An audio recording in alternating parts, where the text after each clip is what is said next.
qual será a sua reação? Deixa eu pegar o texto base, depois eu explico um pouco mais para você. Jeremias 29, 12 e 13. Então me invocareis, passareis a orar a mim, e eu vos ouvirei. Buscar-me-eis e me achareis, quando me buscardes de todo o vosso coração. Esse tema, né? Qual será a sua reação? E esse texto base aqui.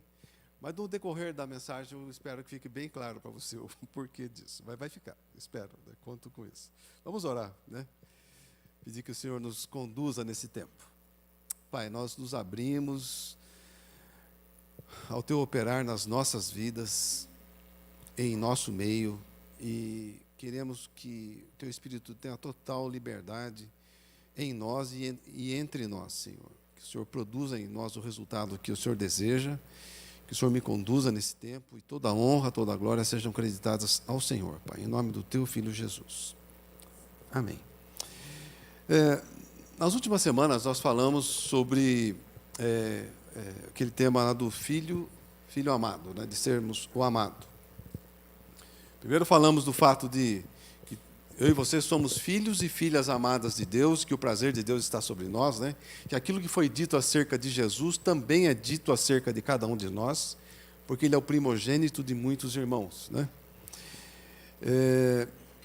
E daí, na semana passada, nós estávamos falando sobre aquilo que resumia a vida de Jesus, né? Que é aquele gesto que Ele faz, que nós repetimos a cada ceia, né? Tomamos o pão, o abençoamos, o partimos e o damos, né? Esse é o resumo da vida de Jesus, mas é também o resumo da minha e da sua vida, né? É isso que resume as nossas vidas, né? E que a maior parte da nossa caminhada, Deus está investindo nas nossas vidas, nos partindo, né? Nos preparando para sermos dados, né? Formando em nós o seu caráter, para que sermos dados às pessoas e que as pessoas vejam o caráter dele em nós. Então, eu quero ver com vocês hoje alguns exemplos, né, do agir de Deus agindo na vida de Saulo. Então, Cauã, vamos lá. Atos, capítulo 9, versículos do 1 ao 25. Eu vou ler direto, depois eu faço comentário, tá?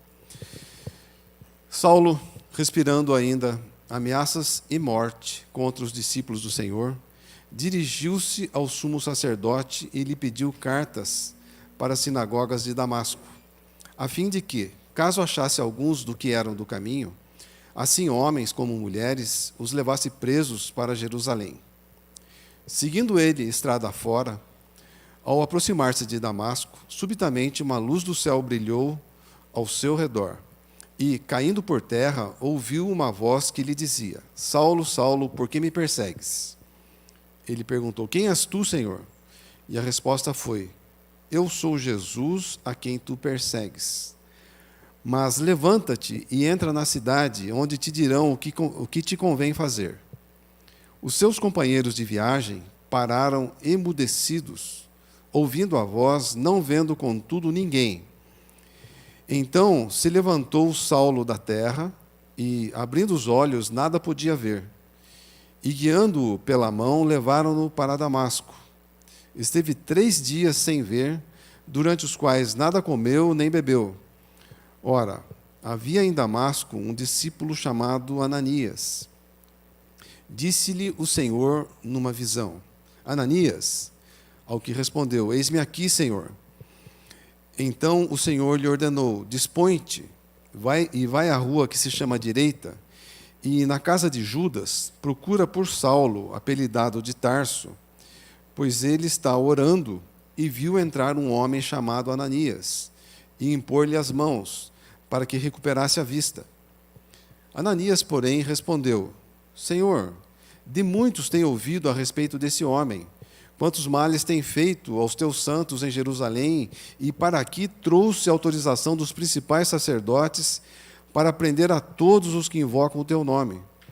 Mas o Senhor lhe disse: Vai, porque este é para mim um instrumento escolhido para levar o meu nome perante os gentios e reis, bem como perante os filhos de Israel, pois eu lhe mostrarei o quanto lhe importa sofrer pelo meu nome. Então Ananias foi e, entrando na casa, impôs sobre ele as mãos, dizendo: Saulo, irmão, o Senhor me enviou, a saber, o próprio Jesus que te apareceu no caminho por onde vinhas, para que recuperes a vista e fiques cheio do Espírito Santo. Imediatamente lhe caíram dos olhos como que umas escamas, e começou a ver. A seguir, levantou-se e foi batizado. E depois de ter se alimentado, sentiu-se fortalecido. Então, permaneceu em Damasco alguns dias com os discípulos, e logo pregava nas sinagogas a Jesus, afirmando que este é o Filho de Deus. Ora, todos os que o ouviam estavam atônitos e diziam: não é este o que exterminava em Jerusalém os que invocavam o nome de Jesus, e para aqui veio precisamente com o fim de os levar amarrados aos principais sacerdotes? Saulo, porém, mais e mais se fortalecia e confundia os judeus que moravam em Damasco, demonstrando que Jesus é o Cristo. Decorridos muitos dias, os judeus deliberaram entre si tirar-lhe a vida. Porém, o plano deles chegou ao conhecimento de Saulo. Dia e noite guardavam também as portas para o matarem. Mas os seus discípulos tomaram-no de noite e, colocando-o num cesto, desceram-no pela muralha. Aqui é uma passagem da vida de Saulo, né? Quando ele... essa passagem revela assim, alguns aspectos de como Saulo era, né? Saulo era um estudioso, né? Um profundo estudioso, era uma pessoa que estava destinada a ocupar um alto cargo na hierarquia religiosa daquele tempo. Ele havia se preparado para isso, e era um cara determinado, né? Perseverante, um cara que não precisava mandar ele fazer, ele tomava a iniciativa. E aqui a gente vê esse relato dele indo, né? Se deslocando, saindo de Jerusalém, indo para Damasco, pegou permissão dos sacerdotes em Jerusalém para trazer todos que eram do caminho, né? Os que era a igreja que estava começando, para trazer todos os que ele encontrasse por lá. Ele já tinha feito isso em Jerusalém, né? E quando está indo, Jesus interrompe o caminho dele, o derruba do seu cavalo, e ele vai ao chão. Depois, quando ouve a voz, né, todos que estavam com ele, que pensavam como ele, agiam como ele, né, ouviram aquela voz, não sabia de onde vinha, mas ouviram a voz e viram o clarão, né? Foi um fato que os marcou. E depois Saulo, quando levanta, está cego. Ia ter que ser conduzido para dentro de Damasco e fica lá, aguardando o desfecho da situação.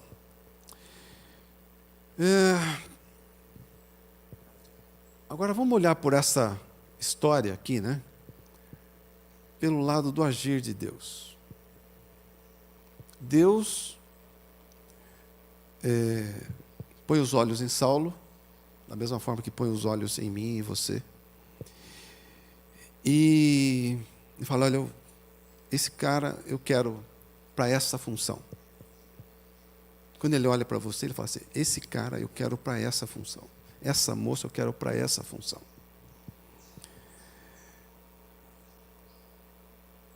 Só que nós temos, assim, nós como Saulo somos, assim, temos um jeito, nos formamos de determinadas formas, né? Temos características, temos um jeitão de ser, particular de cada um é de um jeito. E para Deus nos colocar naquilo que Ele quer que a gente atue, né, Ele precisa trabalhar alguns aspectos em nós. Saulo tinha algumas características muito boas, mas tinha outras assim, era duro demais. era assim tão determinado que atrapalhava as coisas. E Deus precisa criar essa situação na vida dele. Precisa derrubar ele do cavalo. Você já foi derrubado do cavalo? Talvez o teu cavalo não tenha sido bem um cavalo, mas seja uma outra situação.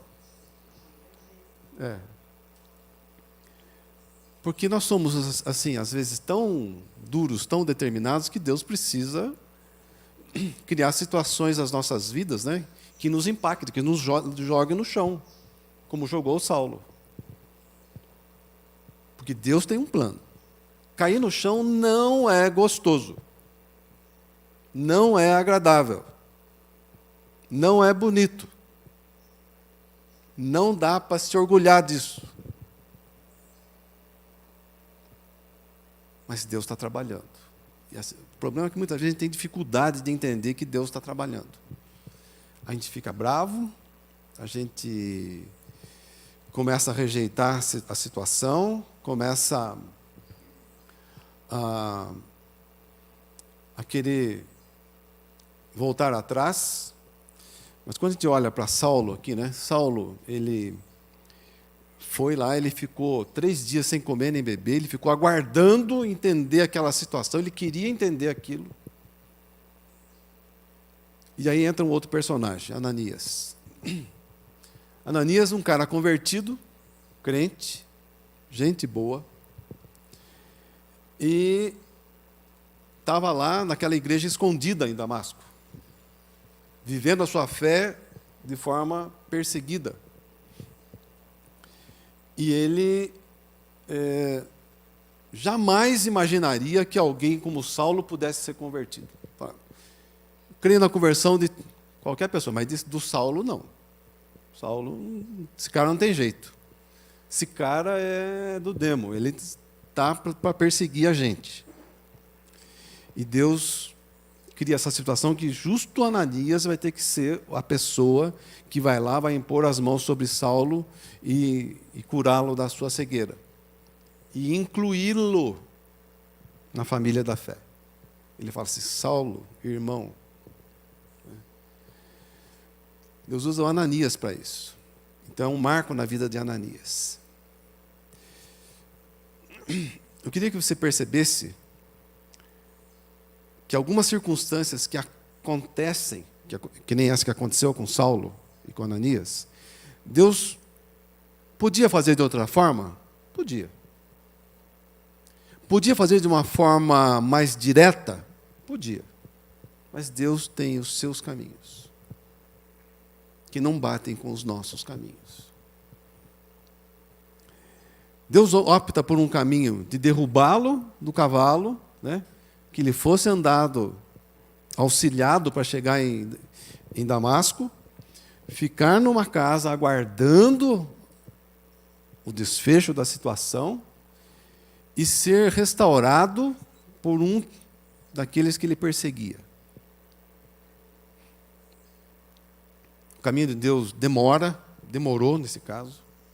Não foi objetivo, não posso falar isso, né? Não foi reto, assim, não foi direto. Mas é eficiente, funciona. Sempre funciona. Não é do nosso tempo, não é do nosso jeito, mas sempre funciona.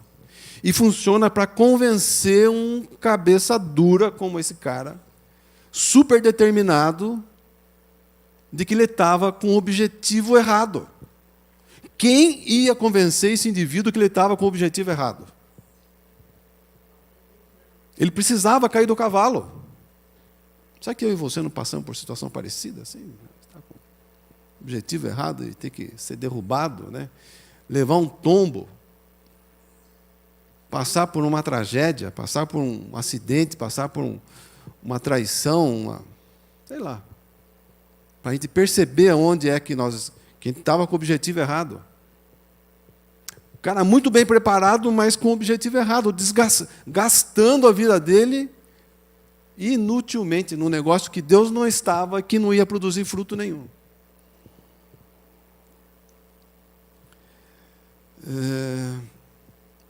Depois ainda disso, né? Depois ele se Ele entende a situação, já logo se batiza e logo em seguida já está pregando a Jesus como o Salvador. O cara se resolveu, né? Ele estava assim, ele foi uma mudança de 180 graus, assim, né? Estava perseguindo a igreja, de repente ele se torna o divulgador da igreja. E encontrou o sentido da vida dele. Que 10. Começou a ser perseguido. Aqueles de quem ele era íntimo viraram os perseguidores dele. Pense agora como Saulo. Puxa, mas agora que eu acertei, sou perseguido? Querem me matar? Jesus sempre deixou claro para os seus discípulos que tem um preço para segui-lo. E muitas vezes a gente não gosta desse preço. A gente não quer esse preço. Mas não tem como dissociar as coisas. Seguir a Jesus tem um preço. E Deus sempre nos deixa expostos a situações em que nos testam a nossa convicção, testam a nossa fé, se nós realmente queremos ser discípulos. Queremos continuar? Queremos pagar o preço? Ele deixa livre. Saulo que chegou lá, foi para lá, né, com toda, colocar assim, toda pompa, circunstância, né? Tem que sair de Damasco de noite, fugido, descido por um cesto, porque todas as portas estavam sendo guardadas pelos judeus que queriam pegá-lo e matá-lo. Então veja que, às vezes, a nossa fé não nos leva a situações muito glamourosas, né? Muito exaltadas. É o preço, né? Essa música que o Felipe escolheu aqui por último, né? Fala de vai valer a pena, né? Porque há um preço a ser pago. E a gente tem essa convicção de que essa recompensa virá do Senhor, no devido tempo. Deixa eu pegar mais uma passagem da vida de Saulo. Agora Paulo, já, né? Já tratado por Paulo. Cici, me dá um pouco de água, por favor. Cici, dá um pouquinho de água para mim, por favor. Vamos lá, Atos 15, do 36 ao 41. Alguns dias depois, disse Paulo a Barnabé: voltemos agora para visitar os irmãos por todas as cidades nas quais anunciamos a palavra do Senhor, para ver como passam. E Barnabé queria levar também a João, chamado Marcos. Mas Paulo não achava justo levarem aquele que se afastara desde a Panfilha, não os acompanhando no trabalho. Houve entre eles tal desavença que vieram a separar-se. Então Barnabé, levando consigo a Marcos, navegou para Chipre. Mas Paulo, tendo escolhido a Silas, partiu encomendado pelos irmãos à graça do Senhor, e passou pela Síria e Cilícia, confirmando as igrejas. Vamos lá. Aqui, Saulo já era agora Paulo, né? E ele já havia passado, por muitas situações de ele se estar pregando e dele ser preso, dele ser açoitado, dele passar um tempo na cadeia, né? Mas ele continua o seu trabalho, o seu ministério. Mas chega num ponto, né? E aqui, a Bíblia, quando fala assim, disse Paulo a Barnabé. Barnabé foi quem introduziu Paulo no ministério. Mas aqui Paulo já tinha mais significância no ministério do que Barnabé. E a Bíblia, quando inverte a ordem, é porque inverteu também quem estava conduzindo os trabalhos. E Paulo resolve, depois de ter passado pelas igrejas, né, ter implantado as igrejas, ele planeja voltar e fazer uma nova visita e ver como é que o pessoal estava indo, né? E fala: Barnabé, vamos voltar e vamos ver como é que está indo o pessoal. onde nós ministramos, deixamos as igrejas instaladas, né? E Barnabé queria levar o sobrinho dele, que era o João Marcos. Só que esse João Marcos, numa das viagens que Paulo havia levado ele, na hora que a coisa esquentou para valer, ele não suportou. Ele deixou Paulo, abandonou Paulo no trabalho. E agora o Barnabé queria incluir o João Marcos aqui. E o Paulo falou, de jeito nenhum. Esse cara já não largou para trás e não vou levar ele. Não merece. Esse cara não está com nada, não dá no couro. Não aguenta a pressão. Já deixou uma vez, não quero mais saber. E o que aconteceu que eles discutiram feio. Paulo foi com Silas para um lado e Barnabé foi com Marcos para outro lado.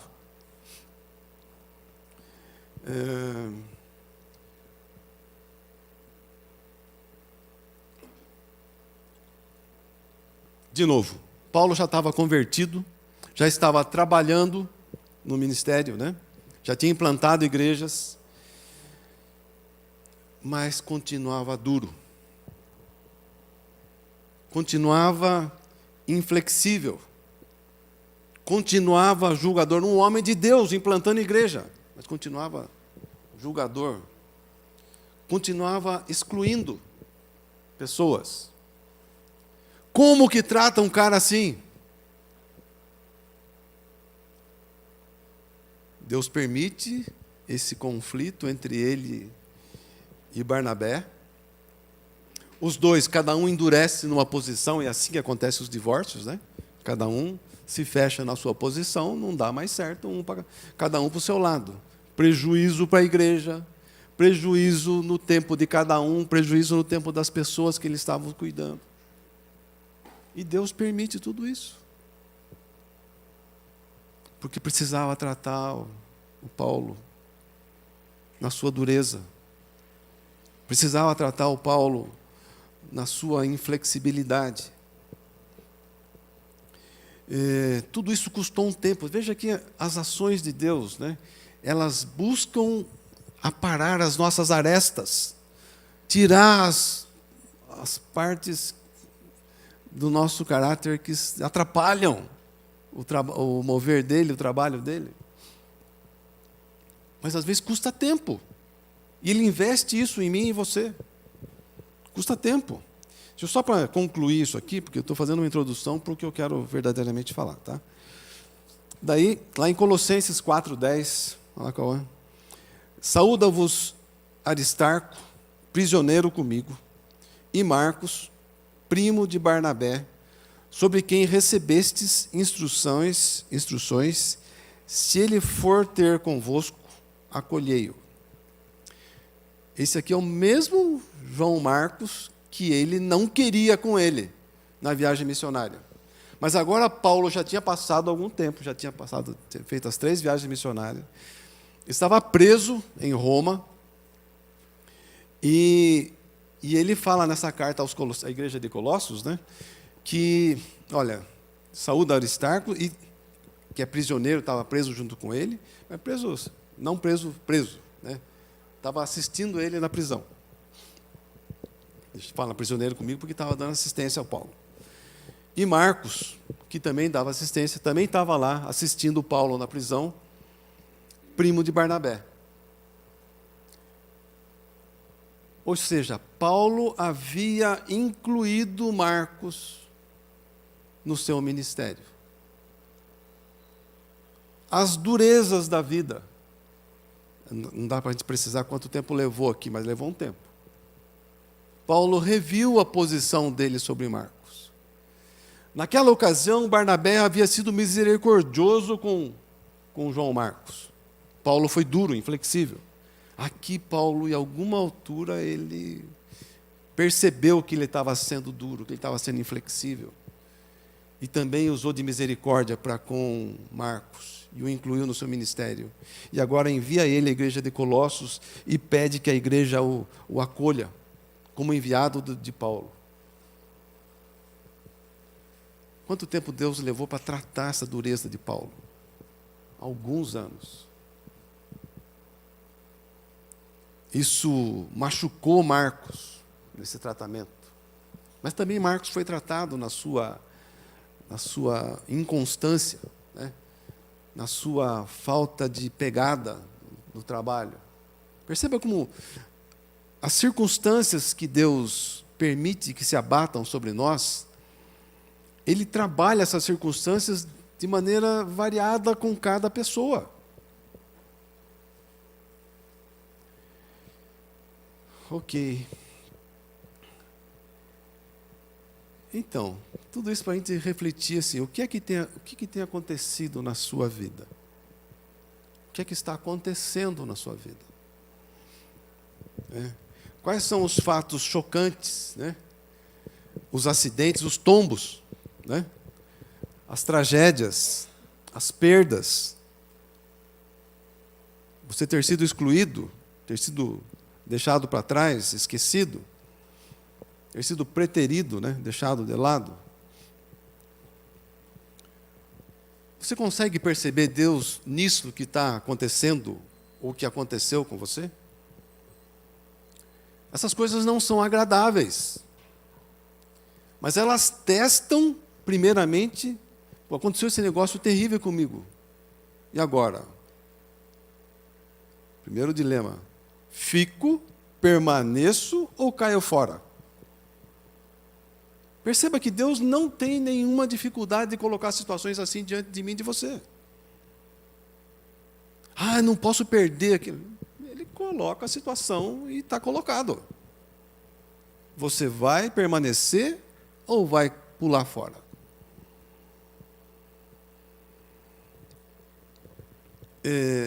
Mas nós precisamos, para o nosso bem, nós precisamos que essa dificuldade, né,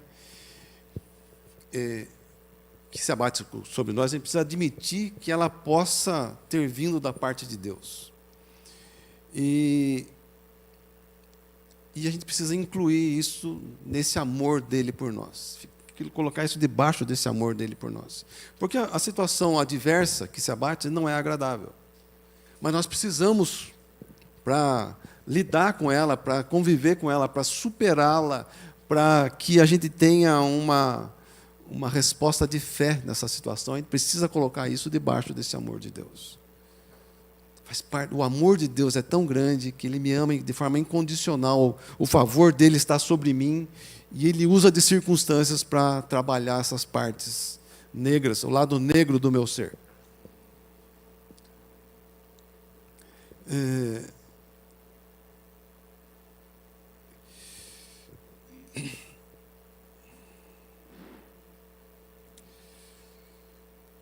Eu preciso admitir que Ele é meu Pai, que Ele tem uma forma peculiar de tratar as situações, e que a situação que se abate sobre mim também envolve outras pessoas.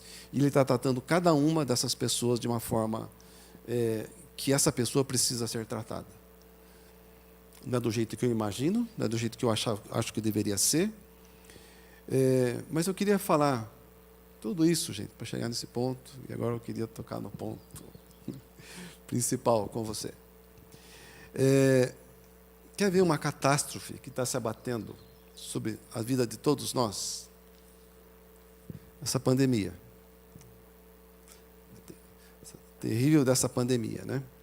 Para alguns ela tirou o emprego, para alguns ela tirou o sustento, afetou o sustento, para outros ela quebrou o negócio, para outros ela afetou a saúde, para outros ela afetou a segurança, a confiança, abalou a confiança da pessoa. A pessoa está insegura, com medo de tudo. E qual o sentido disso? Eu não sei. Talvez, né?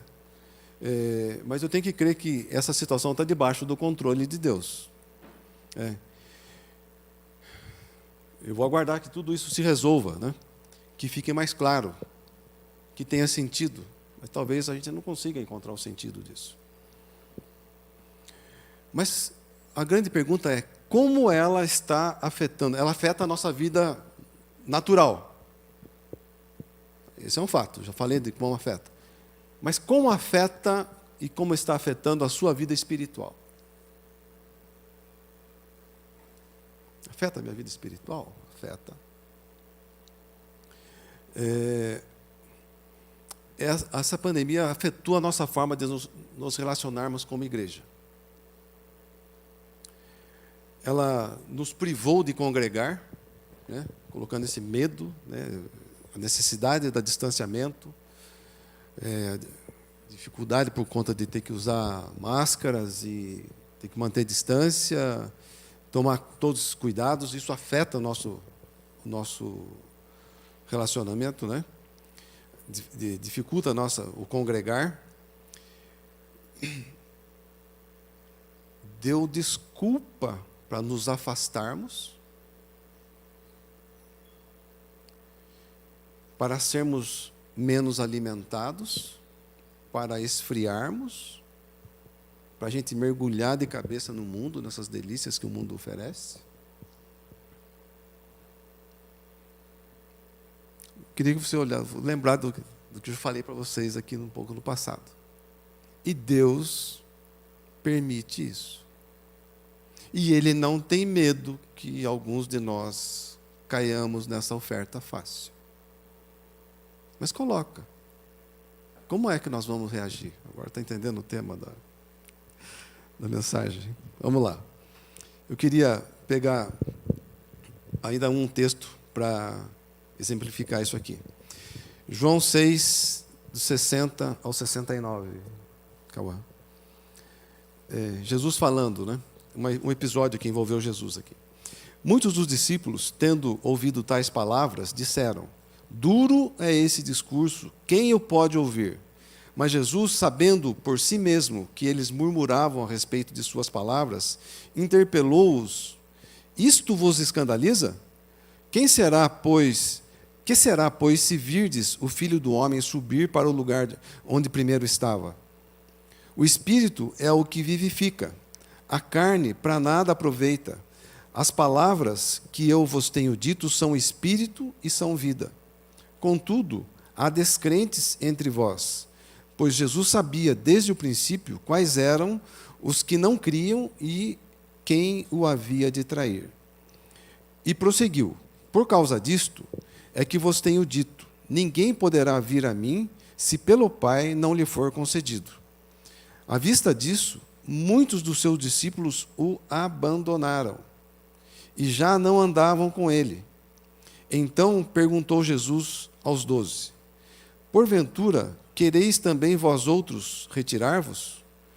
Respondeu-lhe Simão Pedro: Senhor, para quem iremos?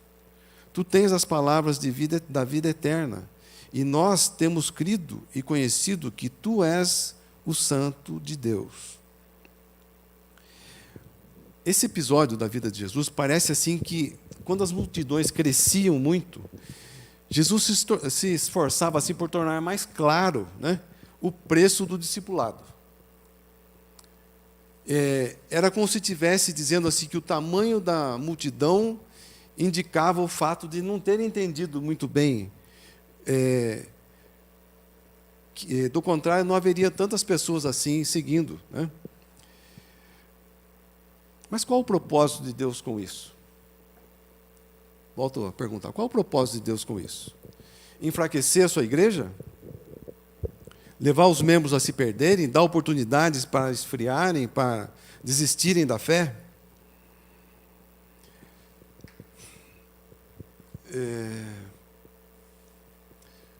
Por conta dessa pandemia, né, que a gente teve, já falei da questão de nos afastarmos, né, o governo determinou isso daí, a gente tem essa desculpa oficial para esse afastamento, né, nos levou a desenvolver meios de transmissão, coisas que a gente não tinha, né. Hoje a gente consegue estar disponível para as pessoas que não podem estar presentes no dia.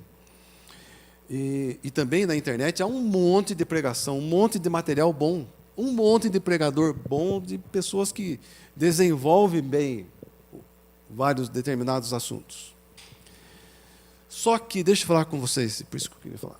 o encher-se de pregações pela internet não vai nunca suprir o aspecto prático que a convivência traz. Nunca vai suprir.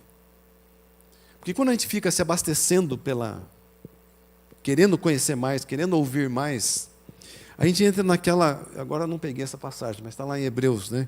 Que fala assim, ó, vocês já deviam estar sendo mestres pelo tempo decorrido. Quer dizer, há pessoas, né, que quando começam a ouvir, logo se despertam, se habilitam já para cuidar de outras pessoas, para transmitir o que tem para outras pessoas. Outras pessoas, assim, mesmo que passe um tempão, vamos colocar assim, mas o normal delas é assim, é se formarem. Aquilo, a bagagem que tem, ajudar outras pessoas. E é isso que fundamenta a nossa caminhada. Por isso o Senhor nos reuniu em corpo, numa igreja. E nós só crescemos quando a gente assume responsabilidades de cuidar de outras pessoas, de passar o pouco que nós temos para outros, ajudar os outros na caminhada. Ficar se abastecendo na internet, gente, é assim, é um subterfúgio, né? É um quebra-galho.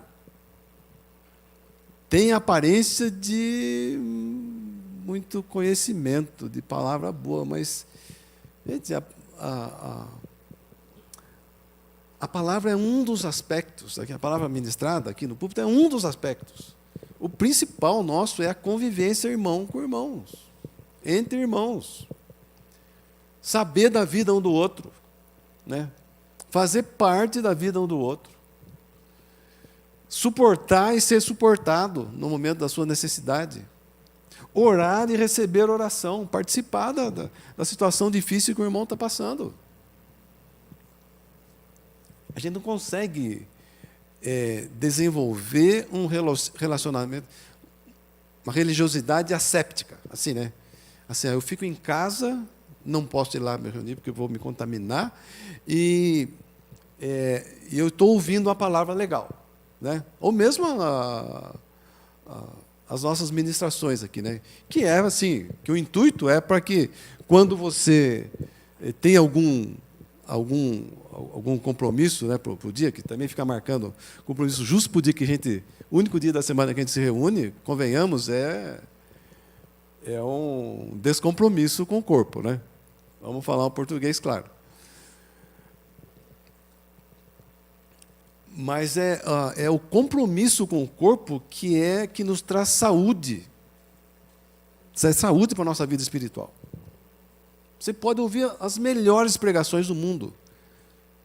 Se não tiver com quem você ministrar isso, para quem vai servir?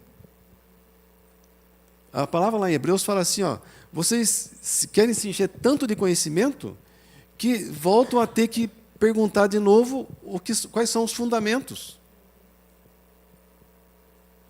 De tanto que aquilo não tem encaixe, não tem onde ser usado. Não tem para quê, não tem o para quê. Então, vamos lá. O que Deus espera da sua igreja nessa pandemia? Vou falar a minha percepção disso, né? Eu acho que ele espera a resposta dos que realmente querem se aproximar dele. Veja, eu fundamentei essa palavra colocando que Deus sempre coloca aqueles que estão buscando a Ele, né? Ele coloca em situações assim que a pessoa pode desistir a qualquer momento. E a pandemia é uma dessas oportunidades que está sobre todos nós, cada um de nós. Podemos ser frios, podemos ser uma fé administrada, assim, tal, um pouquinho pela internet, pouco. Assim, mais ou meninho. Mas Deus espera uma resposta de quem realmente quer andar com Ele. De quem realmente quer um compromisso com Ele, né? A gente pode usar essa desculpa da pandemia para nos afastar, para esfriarmos, né? Ou podemos ser proativos em buscá-lo.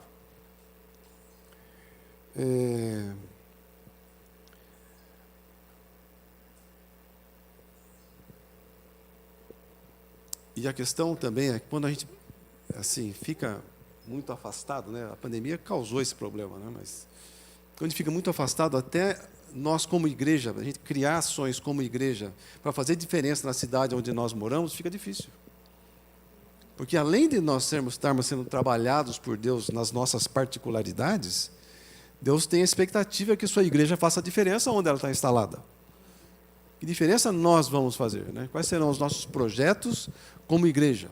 Não só os meus projetos pessoais, né? Com quem é que eu vou cuidar, com quem eu vou me relacionar, né? Além disso, né? Que significância nós vamos ter como corpo, né? Na cidade onde nós estamos instalados, onde Deus nos chamou para congregar, né? Nós temos que ter esse zelo, gente. Eu estava vendo assim, tem algumas reuniões, a gente começava aqui, estava só basicamente a equipe do louvor. A turma que está pagando o preço, né? Pegando firme. Mas vamos deixar a nossa igreja morrer? E depois ir fazer volume em outra igreja? É isso? O que é que nós queremos da nossa vida? Da nossa vida espiritual, né? Ou a gente vai se mexer, fazer algo, buscar uma solução em Deus, esboçar uma reação. Eu acho que é só isso que Deus precisa. Que a gente esboce uma reação. Para Ele começar a agir. Começar a mostrar o caminho. Qual é o caminho para nós? Começar a nos trazer uma solução. Se nós perseverarmos, a gente vai encontrar um novo equilíbrio, né? Uma nova forma de congregar, uma nova forma de conviver, de participar, de estar mais perto, de fazer diferença, de viver com os valores do reino, de ver o reino se manifestando entre nós. E por isso eu peguei aquele versículo do início lá, né, de Jeremias. Então me invocareis, passareis a orar a mim, e eu vos ouvirei. Buscar-me-eis e me achareis quando me buscardes de todo o vosso coração. A resposta, gente, fala assim, é assim. Eu posso entrar por um esfriamento, ou eu posso falar, não, entender, falar, eu quero mais, eu não me conformo com um afastamento, com uma vida de esfriamento. Qual vai ser a sua reação? Qual vai ser a reação de cada um de vocês? Eu volto a falar, eu entendo que ele está esperando uma reação da nossa parte para agir. Tá? E eu acho que ela passa por fortalecermos as nossas reuniões nos lares. Eu vou conversar com as pessoas que têm vocação para isso, e depois a gente vai voltar nesse assunto, né? Mas tirar um pouco o foco dessas reuniões dominicais que nós temos. Porque uma vida espiritual não consegue ser administrada de púlpito. Ela precisa de relacionamento. Nós precisamos de relacionamentos. Amém? Então, ore acerca disso. Isso é uma situação presente nossa, né? Falar também dirigir também aos que estão assistindo, acompanhando pela internet, né? Que cada um de vocês coloque isso em oração. Ser discípulo de Jesus tem um preço, né? E assim, a base, né, da nossa vida espiritual tem que ser assim, nos expormos à palavra, mas principalmente convivermos como corpo. Fazer parte da vida dos irmãos e irmãs, daqueles que o Senhor nos chama para caminhar juntos. E é nisso que nós vamos sendo trabalhados, né? A nossa vida vai sendo trabalhada. Tem conflito, lógico. Todo relacionamento tem conflito. E nisso Deus também está tratando um e outro, né? Então, que o Senhor te abençoe, né? Que a tua resposta seja não conformar-se com as facilidades, não ir pelo caminho fácil, mas antes, falar, Senhor, eu quero mais do Senhor, eu quero fazer parte do que o Senhor está fazendo, eu quero ser a tua resposta, né? Porque o Senhor está trabalhando nas nossas vidas para que, onde quer que nós estejamos, Ele seja visto nas nossas vidas. E Ele está fazendo constantemente isso. Acertando, viu como Ele fez com Paulo? Paulo se converteu, já tinha montado um monte de igreja, ainda precisava ser removido daquele coração duro de julgar e de excluir pessoas. Nós também somos tratados constantemente por Ele. Tá? Que o Senhor te abençoe. Tá? Que o Senhor busque em oração, que seja uma pessoa aguerrida, né? Um discípulo, eu vou pagar esse preço do discipulado.